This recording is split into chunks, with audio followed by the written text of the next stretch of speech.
지갑을 주웠다. 나는 곧장 열어서 안쪽을 살펴보았다. 여자 지갑이었다.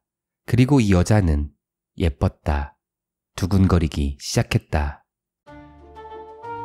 지갑을 잃어버려 걱정하고 있을 그녀의 모습이 떠올랐다. 얼마나 전전긍긍하고 있을까? 나는 그녀에게 연락할 방법을 찾기 위해 내용물을 뒤지기 시작했다. 카페 영수증이 나왔다. 바닐라 프라푸치노와 당근 케이크. 메뉴 선택이 참 귀여웠다. 근데 음료가 한 잔이네? 혼자 갔구나. 남자친구가 없을 거라는 생각은 내 심장박동을 빠르게 만들었다. 이어서 명함들이 나온다. 음식점 명함, 그리고 음식점 명함, 그리고 또 음식점. 그녀는 음식을 참 좋아하는 것 같았다. 너무 귀여워. 여기 있는 모든 음식점들을 다 데려가 줄 수가 있다. 하지만 도무지 그녀와 연락할 수단은 발견되지 않았다. 죄다 먼 음식점 명함들 뿐이라니. 그러다 문득 이질적인 명함 한 장을 발견했다. 보험회사 명함이었다. 명함에 써있는 이름은 남자의 것이었다. 혹시 남자친구? 에이, 아닐 것이다. 제정신인 남자가 어찌 이런 사랑스러운 여자가 당근 케이크를 혼자서 먹게 내버려 둔단 말인가? 아니다. 어쩌면 이 남자와 사귀고 있을지도 모른다. 아니야, 정확히 말하면 여자는 이 남자와 짜릿하고도 깊은 연인 관계였으나 최근에 헤어졌고 너무나 슬픈 나머지 남자와 다녔던 음식점들을 돌면서 추억을 회상하는 시간을 보냈을 수도 있다. 모든 음식점을 그냥 돌기엔 이상해 보일 수도 있으니까 마치 언젠간 예약할 사람인 척하며 명함을 받아왔고 그 명함들을 들고 카페로 가서 프라푸치노와 당근 케이크를 먹으며 터져나오는 눈물과 한참이나 시간을 보내다가 근처 술집으로 들어가 혼자 쓸쓸히 술을, 지갑을 잃어버릴 정도로 마셨을 수도 있다. 나의 이런 추론은 지갑에 놓여져 있던 위치가 그 신빙성을 높여주었다. 지갑은 도로와 인도 사이의 보도블록 가장자리에 있었다. 이는 그녀가 저 위에 주저앉아 지갑을 옆에 둔 채 울었을 가능성을 보여준다.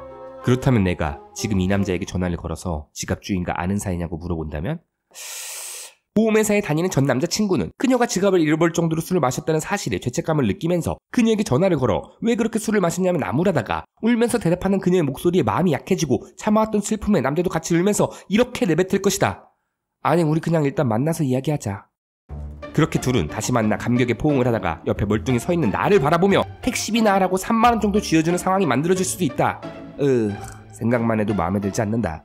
하지만 연락할 수 있는 방법은 이 명함밖에 없었다. 나는 기도하는 심정으로 명함에 있는 전화번호로 전화를 걸었다. 여보세요? 들려오는 목소리는 젊은 남성의 목소리. 나는 미간을 찌푸린 채 이렇게 물었다. 혹시 지갑 주인이랑 어떤 사이시죠? 제 고객님이세요. 역시 행운의 여씨는 나에게 미소 지어준다.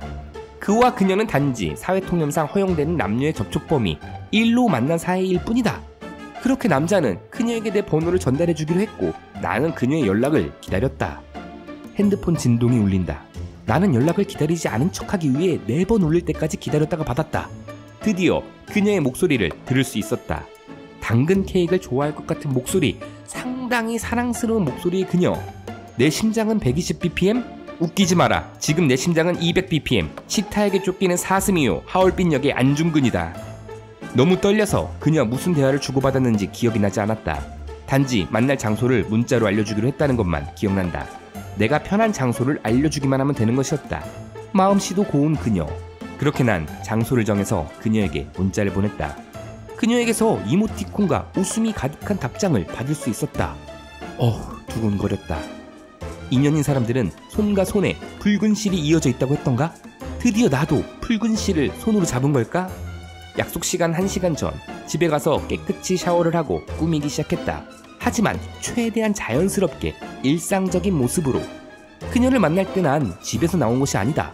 하루를 바쁘게 보내고 찌든 모습이어야 한다.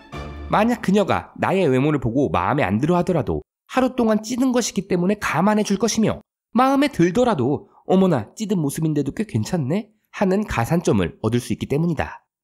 그렇게 난 약속 장소에 도착했다. 저기 그녀로 추정되는 여자가 보인다. 퇴근하고 온다던 그녀. 생각해보니 어제 지갑을 잃어버릴 정도로 술을 마셨는데 오늘 출근을 했다는 건 이 책임감이 상당히 강한 여자라는 증거다. 나는 그녀에 대한 키워드를 떠올리며 앞으로 걸어갔다. 당근 케이크, 음식점 좋아함, 최근 힘든 일 있나? 그럼에도 불구한 책임감. 그녀 앞에 도착했다. 저기요. 그녀가 뒤돌아본다. 사람을 잘못 본 것 같다. 그때 목소리가 들려왔다. 아니 설마 친구를 대신 보낸 건가? 조선시대에는 범인을 잡기 위해 붓으로 몽타주를 그렸다. 그런데 의외로 정확도가 높아서 검거율에 많은 기여를 했다는 글을 본 적이 있다.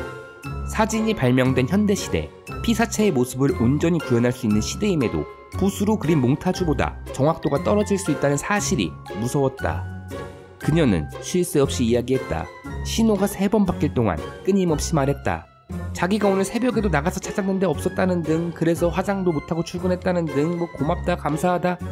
기대에 비례했던 실망감은 그녀의 얼굴에 리모컨을 대고 음소거 버튼을 누르게 만들었다. 불편했던 나는 그녀에게 이렇게 말했다.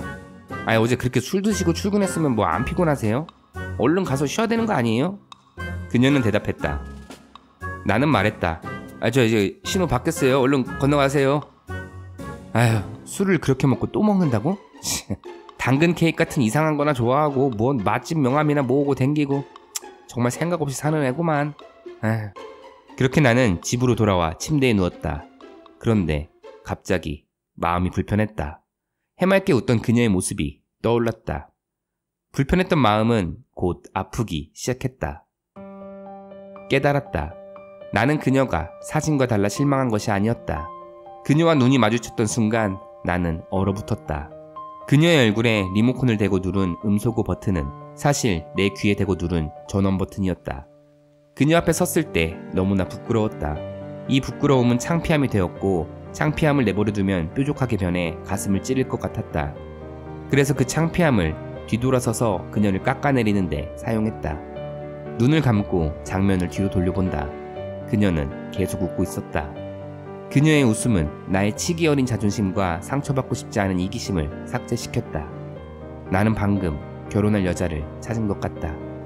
당장 그녀에게 메시지를 보내야겠다.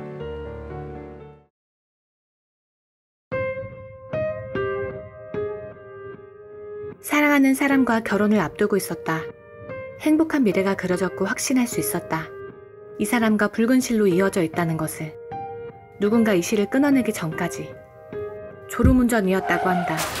바다를 보러 가자고 했던 나의 부탁에 이른 아침 출발한 우리들의 미래를 잠들게 만든 것은 생명에 지장은 없었다. 하지만 우리들의 일생은 생명력을 잃었다. 많이 다쳤고 아팠다. 함께할 수 없을 만큼. 그의 빈자리를 느끼며 카페를 간다. 둘이서 자주 오던 이곳을 혼자 오는 건 너무나 아팠다. 당근 케이크 유명한 이곳. 바닐라 프라푸치노와 케이크를 주문한다. 당근 케이크를 왜 먹는지 이해를 못하겠다고 했던 그의 말이 떠올라 눈물이 터져 나왔다. 한참을 울었다. 카페를 나와 걸었다. 그와 함께 갔던 맛집들을 찾아가 명함을 집어온다. 그와 함께 갔던 술집에 들어가 혼자 술을 마신다. 명함을 정리해서 지갑에 넣는다. 우리 사고를 담당했던 보험회사 직원의 명함도 함께 넣어둔다. 그리고 그가 매일 아침 걷는 그 길에 두고 왔다.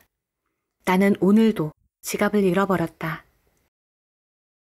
그의 기억은 하루밖에 가지 못한다. You're like host. Host? Host. Horse? Horse. Just speak. I think I found my wife. I'm not gonna lie. 인연은 존재할까? 그렇다면 이 이야기의 제목은 뭘로 해야 할까? 여러분들의 생각은 어떠세요?